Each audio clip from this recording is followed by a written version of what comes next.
देखो, आज मैं आप लोगों को एक बहुत ही गूढ़ विषय समझाने जा रहा हूं।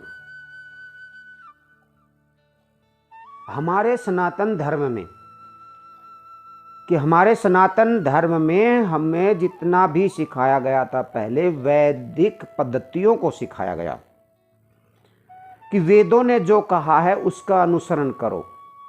लेकिन आज मनुष्य इतने अंधविश्वास में धंस गया, गर्क हो गया कि उसको निकाल पाना बहुत मुश्किल हो चुका है।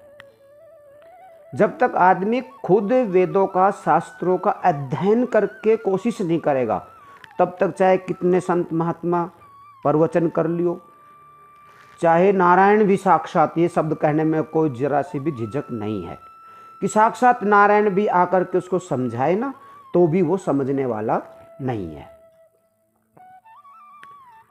आज मूल चीज को छोड़ करके लोग फालतू इधर उधर की पूजा पाठों में फंसे पड़े हैं। भूतों की पूजा, प्रेतों की पूजा, पितरों की पूजा, अरे पता नहीं कितनी पूजा। जब तक हम उस परमपिता परमेश्वर का सच्चे हृदय से, समर्पण भाव से जब तक हम कर्म नहीं करेंगे, तब तक ये सब चीजें हमें परेशान करती रहेंगी। और जितना हम इन चीजों से जुड़े रहेंगे, भूतों का कोई है तो भूतों की जितनी करते चले जाएंगे, जिनके बारे में भाई उसके लिए ऐसा करो, ऐसा करो, ऐसा करो, तो उतने ही हम उसमें धंसते चले जाएंगे। और जितना इन चीजों को हाथ जोड़ करके अपना शांति, इनकी आत्म शांति के लिए हम उपाय करेंगे, और उपाय क्या है? हमारा स्वयं का स्वाध्याय। हम अपने स्वाध्याय को जब तक नहीं करेंगे, गीता का पठन पाठन करो, हमारी कोई भी वेद शास्त्रों की जो इतिहास की जो किताबें हैं, रामायण है इत्यादि, कोई भी, क्योंकि नाम तो मैं किस किस का लेऊं, बहुत हैं ऐसी पुस्तकें, उनका घर के अंदर पठन पाठन करो। उसमें जो लिखा है उसका अनुसरण करते हुए अपनी दिनचर्या को, अपने कर्म को करो। आज एक चीज कहने में मेरे को बड़ा अच्छा लगेगा, कितनों को बुरा लगेगा विषय वो नहीं है, लेकिन बहुत को अच्छा भी लगेगा। आज क्या करते हैं कि हमारा कोई घर में कोई सदस्य गुजर गया, आज गुजरा, 50 साल पहले गुजरा या 100 साल पहले गुजरा, गर्भ में गुजर गया या बाहर गुजर गया, तो हम क्या करेंगे कि कोई पंडित जी को दिखाएंगे या किसी औजासाने के पास जाएंगे। अब जी हमारे घर में बड़ी परेशानी है, हमारे घर में ये है जी, आप कुछ हमें बताओ, हमारे घर में क्या बाधा है। अब वो समझ गया है कि ये जो है ना इस प्रकार वाला आदमी है, तो उसके वो अब देखो कितनी बातें बताएगा। तुम्हारे घर में देवी मैया नाराज है, तुमने उसका नहीं किया, तुमने ये नहीं किया, वो नहीं किया, दुनिया भर की बातें जो जिसमें आप धसे हो ना, उसी में और बहुत कुछ बातें वो बता देता है। अब हम क्या करेंगे? उसके बताए उपाय को करेंगे। एक बार करेंगे फिर दोबारा भी करना पड़ेगा, तिबारा, फिर उसमें आप धीरे धीरे अंध हो जाएंगे। विषय है आज मेरा पितरों का, कि हम पितरों के प्रति जो निमित्त कर्म करते हैं, कि पितर बाधा है, पितर का थान बना दो, बाधा दूर हो जाएगी। पितर का थान जिन्होंने बना लिया है वो अच्छी बात है, बना लिया तो उसका नियम करो, उसका पालन करो। लेकिन एक काम कभी भी पितर के, देवताओं के स्थान पे जाकर के कभी नहीं करना चाहिए। कौन सा? कि जाके क्या करेंगे, हे पितर महाराज, हमारी भैंस दूध नहीं दे रही है, हमारी भैंस दूध दे देगी तो मैं तेरे पर जरूर एक खीर का प्रसाद चढ़ा दूंगा। हे पितर महाराज मेरी ये लग जाए, हे देवता महाराज ये, हे देवता महाराज ये। जा करके वहाँ पर उनके सामने भिखारी मत बनो। वो हमारे बड़े बुजुर्ग हैं, हमारे बूढ़े हैं, हमारे जो भी हैं, उनके कुछ कर्म ऐसे हो गए जिससे उनका मोक्ष नहीं हो पाया, मुक्ति नहीं हो पाई, और वो किसी भी रूप स्वरूप में आकर के हमें बाधा कर रहे हैं। होता है ऐसा, बाधा कर देते हैं। हमें करना क्या है? जैसे स्थान अगर हमारे बना भी लिया है, मैं बनाने के समर्थन में नहीं हूं, लेकिन अगर जिन्होंने बना भी लिया है तो वहां जाकर के फिर वो ये नाटक ना करें कि हमारे लिए ये कर दो, हमारे लिए ये कर दो। वहां जाकर के उनकी आत्मिक शांति के लिए भजन करो। बैठ जाओ थोड़ी देर, गायत्री मंत्र का जाप करो, परमात्मा से प्रार्थना करो, हे परमपिता परमेश्वर, मैं फला पितर के सामने बैठा हूं, उनका ये स्थान है, जिस भी देवता का पितर का आप स्थान पे बैठे हो, उनकी आत्मा को शांति मिले। वो अगर भटक रहा है वो अपने स्थान पर बैठे और मेरे द्वारा किए गए जाप से वो परम शांति को प्राप्त कर आपके चरणों को पहुंचे, यानी मोक्ष प्राप्त हो उसे। ये कामना करके आप गायत्री मंत्र का जाप करो। हम दे सकते हैं, उनके वंशज हैं, उनके अंश हैं, हम दे सकते हैं। और वो क्या दे सकते हैं? कर्म। हम अपना कर्म करें उसके पास बैठ करके, उसके जीव को वहां मान करके कर्म करें कि हे परमात्मा, मेरे द्वारा किए गए जाप से मेरे फला इस पितर को, देवता को आत्मिक शांति मिले। ऐसा कह के गायत्री मंत्र का जाप करो। वहां वीआईपी भिखारी बन के मत जाओ, वहां पर उसके नाम से जाप करो, उसकी आत्मिक शांति के लिए जाप करो, तब उसका मैल धोएगा, उसके पाप धोएंगे और फिर वो धीरे धीरे दिव्य काया को प्राप्त होकर के अपने लोक को चला जाएगा। इसलिए देवता पितर के सामने वहां जाओ तो कभी भी उनसे कोई मांग कदापि न करो, उनके लिए मंगल कामना करो। वहां बैठ करके भजन करो, उनको भजन की आवश्यकता है तुम्हारे द्वारा।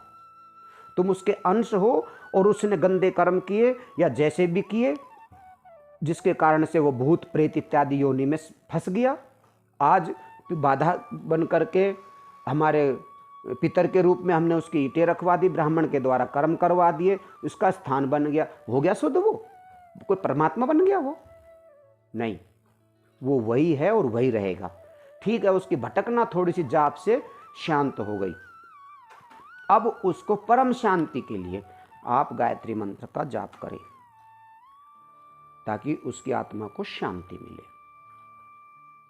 सीधी सी बात, देवताओं के पितरों के स्थान पर जा करके उनसे कुछ ना मांगो, भिखारी ना बनो।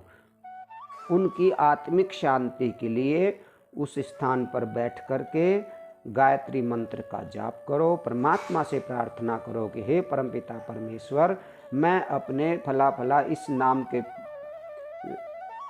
पितर के सामने बैठा हूँ जो इसका स्थान दिया गया है, इनकी आत्मिक शांति के लिए मेरे द्वारा किए गए मंत्र उसको प्राप्त हों।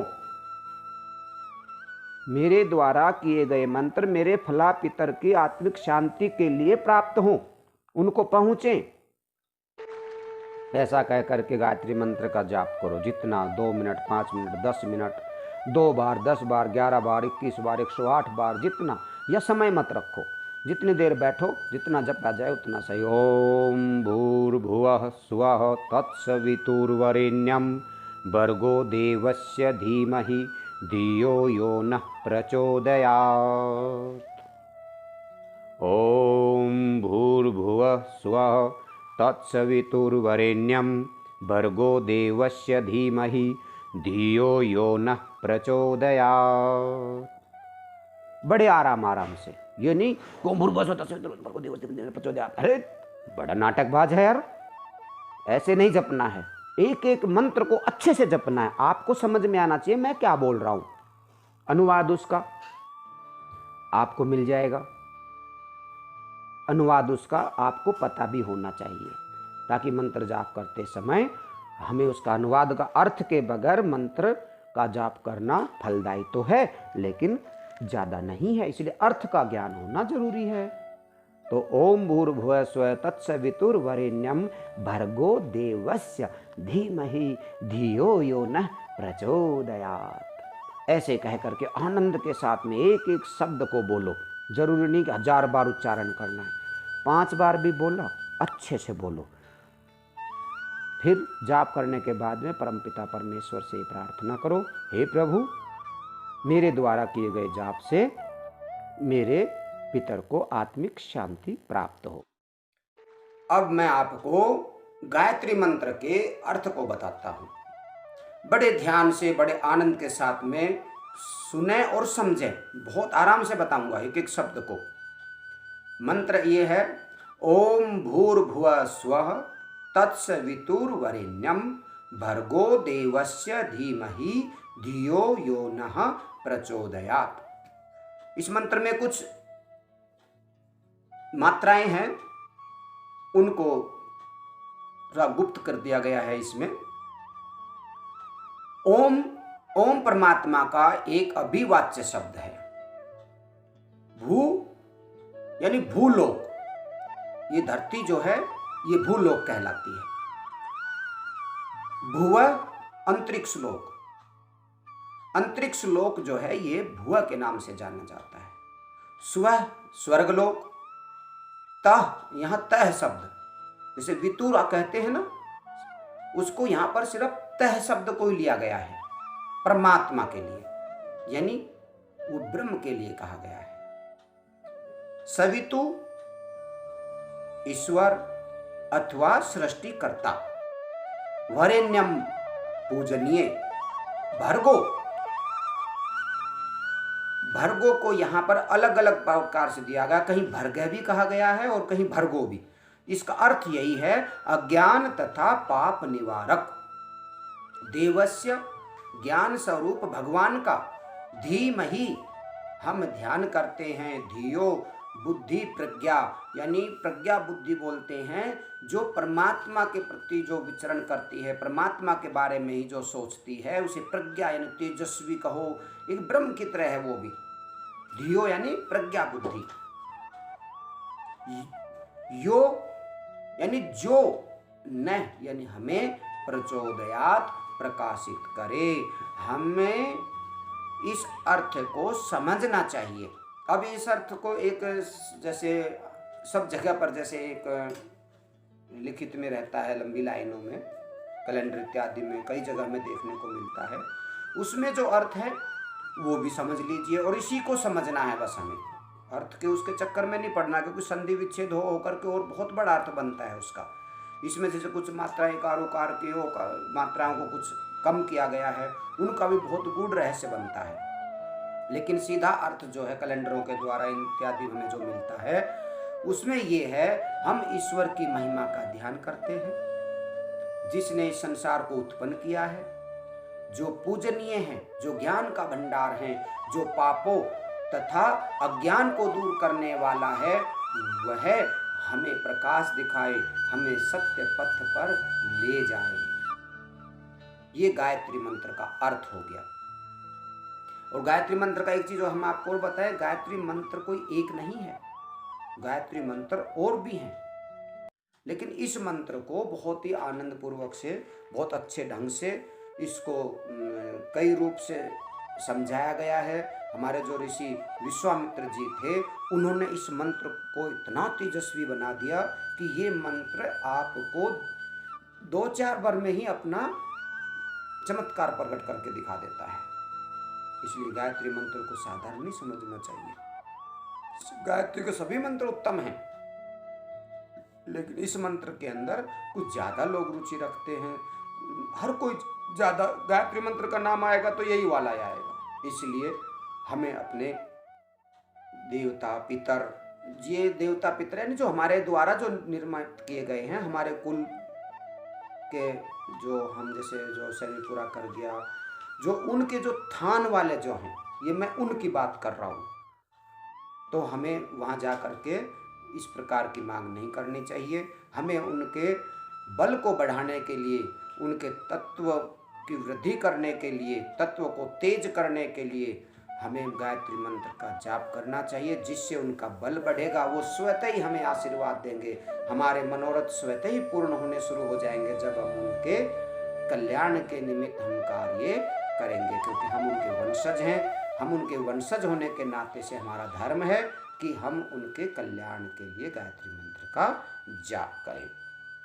ओम ओम ओम।